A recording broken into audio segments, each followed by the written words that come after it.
The Lord is my light and my salvation. Whom shall I fear? The Lord is the stronghold of my life. Of whom shall I be afraid? Psalm 27:1. There are nights when darkness feels heavier than it should. Not the darkness outside your window, but the quiet heaviness that settles inside your chest. You try to sleep, but your thoughts stay awake. You turn off the lights, but your fears don't dim with them. You close your eyes, but your mind keeps replaying every what if, every what now, every shadow you cannot name but feel deeply. Fear does not always shout. Sometimes it hums a low, steady noise beneath your day, a quiet tightening in your breath, a sense that something might go wrong even if you can't explain why. America right now is walking through this kind of darkness. People feel uncertainty pressing in from every side, economically, emotionally, socially, spiritually. Some fears are loud and obvious. Others are subtle and persistent, but all of them whisper the same question. Am I safe? Am I steady? Am I held? And into that question, David speaks a truth that cuts through the dimness with clarity and force. The Lord is my light. Not a distant light, not a temporary light, not a flickering light that fades when life becomes unstable. A present, active, personal light. The kind that enters dark places without needing permission. The kind that reveals what fear hides. The kind that warms what cold seasons have numbed. The kind that stands firm when uncertainty tries to take over your inner world. This is not poetic comfort. It is spiritual reality. David is not imagining a light. He's naming a truth he has lived through. God does not wait for the world to brighten before he shines. He shines into the world as it is. The Lord is my light. The darkness is real, but it is not final. Light does not deny darkness. It overcomes it. Light does not erase fear. It exposes fear's limits. Light does not stop uncertainty. It simply refuses to let uncertainty rule. When David says God is his light, he is not saying life is easy. He is saying darkness does not get the last word. This matters today because fear in America isn't coming from one direction. It comes from everywhere at once. Unstable economy, global tension, rising crime, loneliness in crowded places, emotional exhaustion, uncertain future, constant pressure to appear composed, burnout that rest alone cannot fix.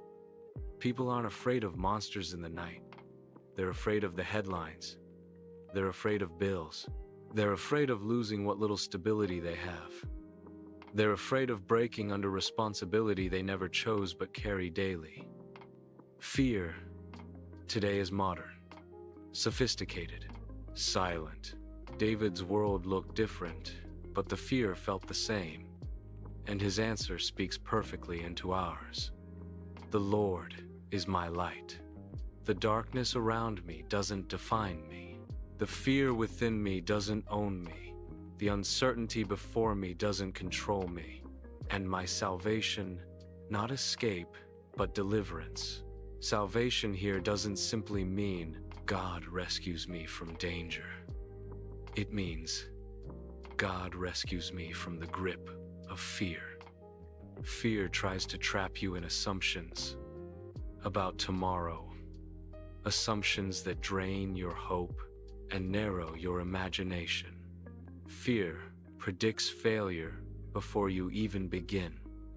Fear imagines catastrophe before you take your next step. Fear amplifies the unknown and minimizes the God who knows the unknown. But salvation says, fear does not get to write your story. God does. Salvation means God leads you through the places you dread. God sustains you when your strength dips. God shields you when anxiety rises. God steadies you when your thoughts shake. God guards you from collapse, even when you feel close to it. You do not save yourself by being strong. God saves you by being present. Whom shall I fear? The question that dismantles every other question. David isn't being dramatic. He is recalibrating his entire worldview. He is putting fear on trial. And the verdict is clear. If God is light, and God is salvation, and God is the one holding your life, then fear has no authority to define your future. Fear can visit, but it cannot move in. Fear can speak, but it cannot decide. Fear can shake emotions, but it cannot shake identity. Fear can rise, but it cannot rule. Whom shall I fear? Not because danger disappears, but because God covers every space danger might enter. Not because you feel strong, but because God is strength when you feel none. The Lord is the stronghold of my life. The place fear cannot enter. A stronghold is more than protection. It is unbreakable security. A refuge that does not depend on your emotional state. The stronghold is external, God surrounding you, God covering you, God encircling your vulnerability, God standing between you and the thing you fear. The world outside may shake, your circumstances may shift, your emotions may swirl, but the stronghold, the presence of God, does not move. To live inside a stronghold is to know that fear can come near, but not cross the threshold. This is powerful for the American heart today, a heart stretched thin, pressured from every direction, unsure what news tomorrow brings. When your life feels unstable, God does not merely comfort you, He fortifies you. He becomes the walls fear cannot break. Of whom shall I be afraid? Fear loses its final claim. This final line is not denial, it is defiance. A holy defiance that rises inside a person when they finally realize fear is loud but not Lord. You may feel afraid, but you are not ruled by fear. You may feel uncertain, but you are not driven by uncertainty. You may feel dim inside, but the light is not dimming with you.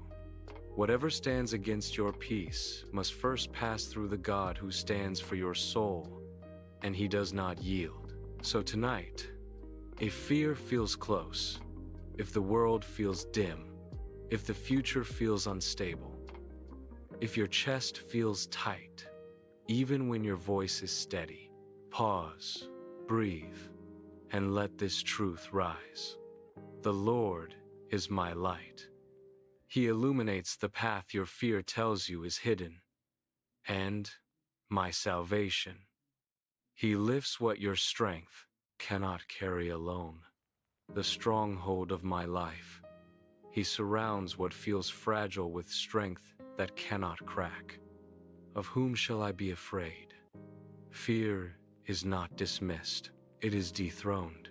Let His light reach your inner darkness.